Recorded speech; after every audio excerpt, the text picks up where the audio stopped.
அன்பு நண்பர்களே, அனைவருக்கும் அன்னை சமையல் உமாவின் அன்பான வணக்கங்கள். இன்றைக்கி அன்னை சமையலில் பார்க்க போகிறது சிம்பிளான தீபாவளி ஸ்வீட் ரெசிபி பொட்டுக்கடலை உருண்டை. இந்த பொட்டுக்கடலை உருண்டை நீங்கள் வீட்டில் இருக்க பொருளை வச்சு செஞ்சிடலாங்க. ரொம்ப சத்தானதும் கூட. வாங்க பொட்டுக்கடலை உருண்டை எப்படி செய்கிறதுன்னு பார்க்கலாம். இப்போ 1.5 கப் பொட்டுக்கடலை சேர்த்துக்கலாம்.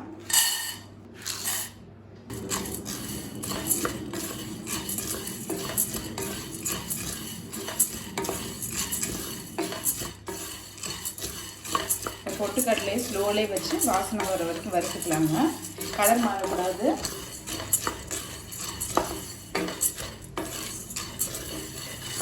பொட்டுக்கடலை உருண்டை செய்கிறதுக்கு ரொம்ப ரொம்ப ஈஸிங்க. வீட்டில் இருக்க பொருள் போதும். இப்போ பொட்டுக்கடலை நல்லா வறுத்தாச்சு. இப்போ இது கொஞ்சம் நேரம் ஆறட்டும். இப்போ பொட்டுக்கடலை ஆறிடுச்சு. இதை மிக்சியில் அரைச்சிக்கலாம். இது கூடவே கொஞ்சமாக முந்திரி சேர்த்துக்கலாம். முந்திரி நீங்கள் விருப்பப்பட்டால் சேர்த்துக்கலாங்க. கொஞ்சம் பாதாம், 3 ஏலக்காய்.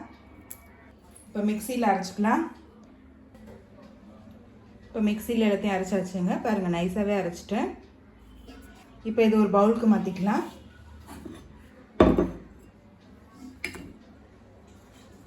இப்போ அடுத்தது 1 கப் சர்க்கரை சேர்த்துக்கலாம்.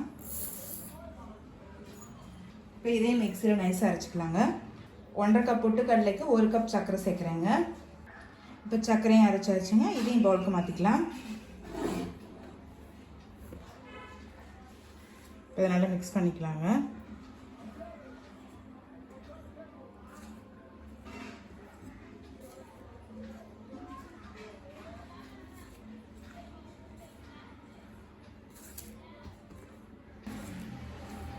இப்படி மிக்ஸ் பண்ணாதான் சர்க்கரையும் பொட்டுக்கடலையும் ஒன்றுக்கு ஒன்று மிக்ஸ் ஆகுங்க. இல்லைன்னா ஒரு இடத்துல சர்க்கரை இருக்கும், ஒரு இடத்துல பொட்டுக்கடலை இருக்கும். பொட்டுக்கடலையும் நான் நைஸாக அரைச்சதால சலிக்கலை.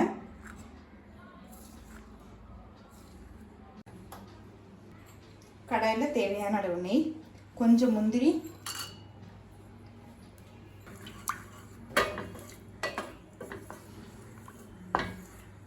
அடுத்தது கொஞ்சம் திராட்சை சேர்த்துக்கலாம்.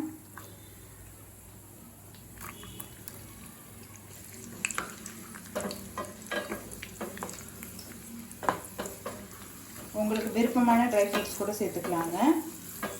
இப்போ இதை பொட்டுக்கடலை சர்க்கரை இதில் மிக்ஸ் பண்ணிக்கலாங்க.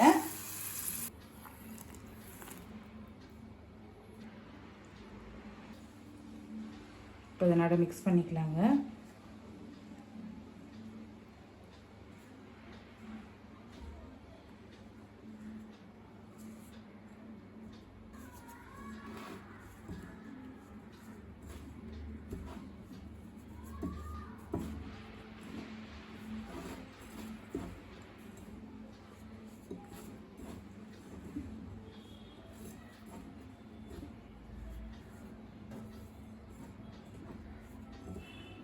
நல்லா நெய் ஊற்றினோன்னே பார்த்தீங்கன்னா அந்த கலர் நல்லாவே மாறிடும்.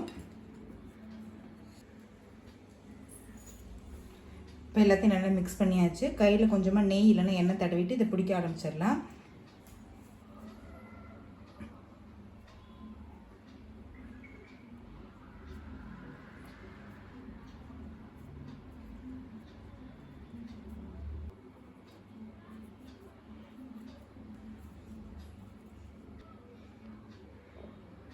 இப்போ உருண்டையாக பிடிச்சாச்சு.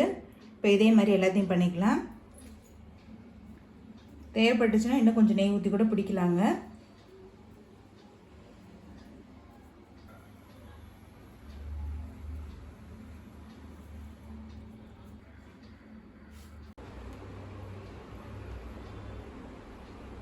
இப்போ எல்லாத்தையும் உருண்டையாக பிடிச்சாச்சுங்க. இப்போ பொட்டுக்கடலை உருண்டை ரெடி ஆகிடுச்சு. நம்ம சர்வ் பண்ணிடலாம். ரெசிபியை ட்ரை பண்ணி பாருங்கள். கண்டிப்பாக உங்களுக்கே பிடிக்கும். ரெசிபி பிடிச்சிருந்ததுன்னா வீடியோவை லைக் பண்ணுங்கள், கமெண்ட் பண்ணுங்கள், ஷேர் பண்ணுங்கள். இது வரைக்கும் அன்னை சமையல் சேனலை சப்ஸ்கிரைப் பண்ணலைன்னா சப்ஸ்கிரைப் பண்ணுங்கள். தேங்க்யூ.